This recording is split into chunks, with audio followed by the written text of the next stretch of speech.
Riley County. And we'll dive into tornado season and how you can prepare. Yesterday, the Greater Manhattan Community Foundation hosted one of Manhattan's biggest days of giving, raising more than $2 million for local charities. Connor Walstead has more on how nonprofits in Manhattan are getting a big boost. The Greater Manhattan Community Foundation hosted their 14th annual Grow Green Match Day yesterday, a day for community members to show their support and donate to their choice of the 102 nonprofits attending. And from the lens of the nonprofits, they see this as a time to not only receive donations, but to build connections with other organizations and community members.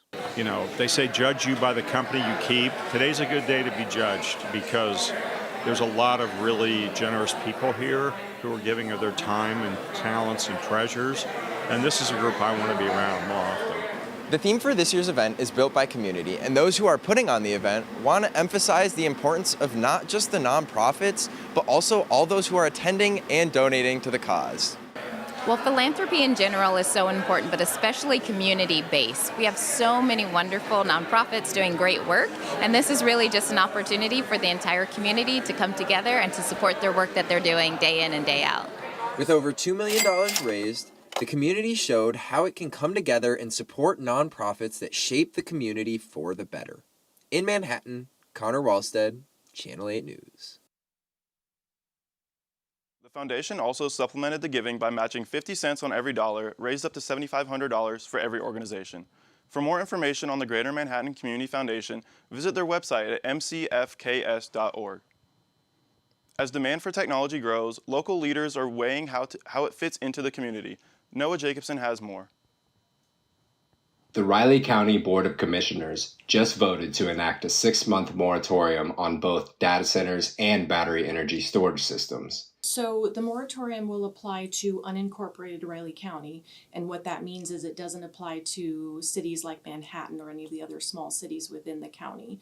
It will give us time to learn about potential impacts, basically positives and negatives about these uses. We can definitely work with the city of Manhattan. The commissioners say they still need time to understand the full impact it has on electricity use, water demand, and how it will affect the community. It gives us that 6-month time to do research, learn more about them, and then ultimately have the commissioners decide if they want to go forward with allowing these uses, and if they do, what kind of regulations they want to put in place. This open land is the kind of space where future data centers could be built. They help power our digital platforms and social media we use every day. But Riley County says they will use this pause to study how these facilities could impact local agriculture and nearby operations like the National Bio and Agro Defense Facility. And then ultimately for the commissioners to decide how they want to proceed. Do they want to allow them, and if they do, what regulations will that look like? Or they could outright ban them if they want to. County leaders say they are encouraging public input during this process, but for now, the moratorium gives them time to prepare for any future protocols. In Manhattan, Noah Jacobson, Channel 8 News. As technology continues to grow, so does the conversation around how it fits into communities like Manhattan. A product for ranchers looking to control their cattle grazing is becoming more popular. Braden Miskey has more. Virtual fencing is a tool that has become increasingly popular among ranchers. The feature works by putting a collar on a cow and having virtual parameters where the livestock must stay inside. While there is no visual fence, the cow will learn to stay inside based on sound and shocks through the collar. So if the animal would end up leaving the containment area or entering an exclusion area, they would get an auditory signal, and so you'd have a series of beeps, one to however many the companies put out, and then after that series of auditory stimuli, then they would receive an electrical shock. Ranchers are using virtual fencing to get cattle to go to places that, quite frankly, they don't want to go to.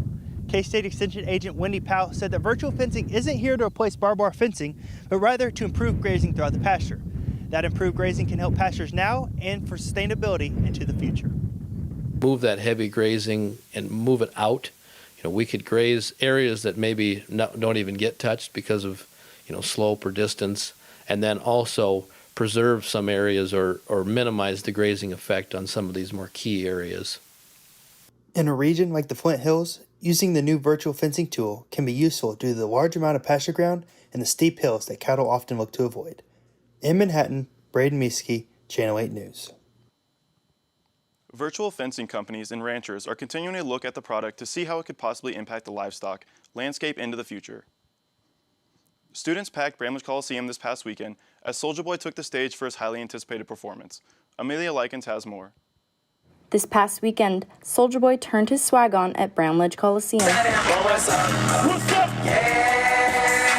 Students and fans filled the stands for the highly anticipated performance. I went to Young Gravy, and that was fantastic, so I'm very excited for this. Soulja Boy is just a hype man, trying to hype up. I'm going to listen to Soulja Boy. Fans were ready to hear their favorite tracks. Crank That and Kiss You Through the Phone. Kiss Me Through the Phone. Though excitement was high, some fans were disappointed when Soulja Boy didn't hit the stage until nearly 11. The concert was hosted by K-State's Student Union Program Council, or UPC, which uses student input to select performers. We start out on Instagram. We pretty much just get every artist that anybody mentions and we put them on our Instagram into genre brackets, and then students on Instagram vote on those brackets. We want to narrow that down to what this year's students want to be seen. So it takes over a year of planning to get everything together. The night began with a performance by Oxcord Wars, along with a special appearance of Olympian duo The Woodles, before Soulja Boy took the stage.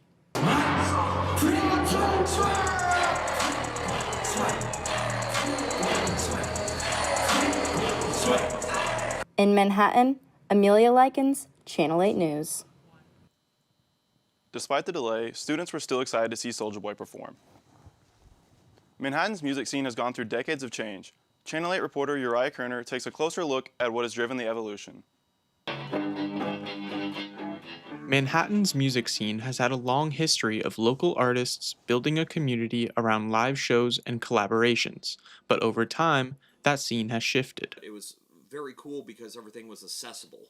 You know, it was all around Aggieville, Annie Mae's Last Chance, etc. And it was accessible. You could go to these people's houses, meet them, and pick up some guitar tips or whatnot, and it inspired me and my friends to get some gear. That accessible environment helped the scene grow quickly, but over time, it didn't stay the same. There are many different factors that went into the evolution of the Manhattan music scene throughout the decades. Another progression, I would say, was the rise of the Kansas State football team. It seemed the better they got, the less music mattered in Manhattan, because as they got better, more and more like Friday and Saturday shows started dwindling away, because we were finally making money from people coming to the games. Even with the focus of music shifting, the scene hasn't always followed a straight path. It comes and goes in ways. There's sometimes where the music scene is really popular and there's different factions involved. While the music scene continues to change, its impact on the Little Apple hasn't gone away. In Manhattan, Uriah Kerner, Channel 8 News. If you are looking to experience the local music scene yourself, many venues in Aggieville still host live music throughout the week. Coming up on Channel 8 News, we will be joined by an academic librarian to discuss World Book and Copyright Day. And later, we'll take a trip to our weather center for the weekend forecast. Stay tuned. You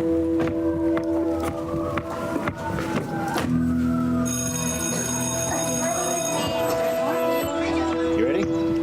If you can keep up. Can you do this? Yeah, let's do it. I got a job interview today.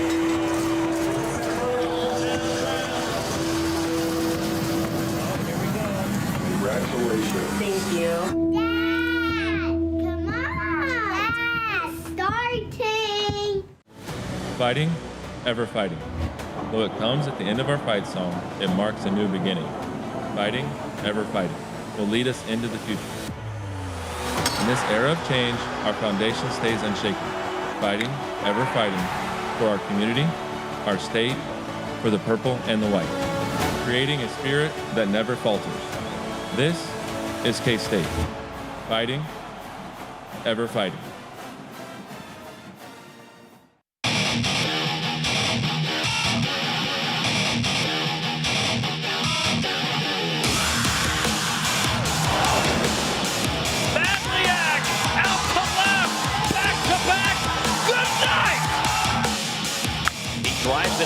towards center with the wind. It is gone.